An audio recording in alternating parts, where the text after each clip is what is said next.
Homicide rate in Indianapolis is already growing faster than last year. IMPD says there were 3 homicides in the first 10 days of 2021, and in 2022 we've already seen 9.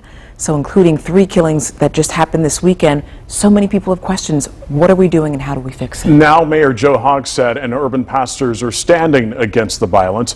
Fox 59's Russ McQuaid asked them what's the plan to stop crime.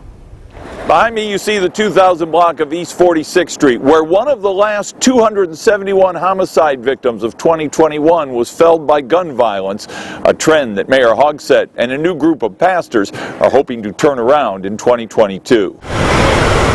Already 2022 is looking a lot like 2021 when it comes to murders in the city.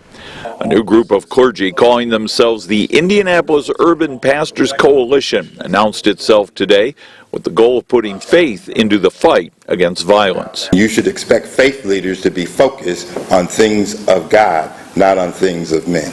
Which is why the coalition would prefer not to talk about the guns in their communities, despite the fact that guns were determined to be the cause of death in more than 85% of the 271 homicides in 2021. The use of guns and the reduction of the availability and access to guns would be important, but not only is it the elephant in the room, it's the divider in the room. As for Mayor Joe Hogsett, he's earmarked $15 million this year to community-based anti-violence programs. When it comes to determining if those programs are working, what do you think are the handful of programs that we should be looking at here, let's say in the next 3 months, to determine if this strategy is taking hold and showing any progress and momentum? Well, I hesitate to put any kind of date on it because one program may take a little bit longer to ramp up. Another program may take a little bit longer to see discernible success. The mayor also provided funding for more police officers on the streets.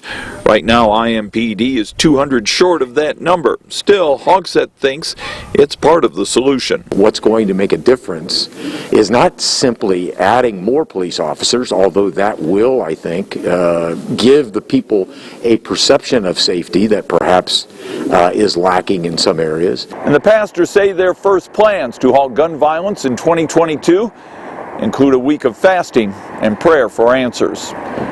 On the north side, Russ McQuaid, Fox 59 News.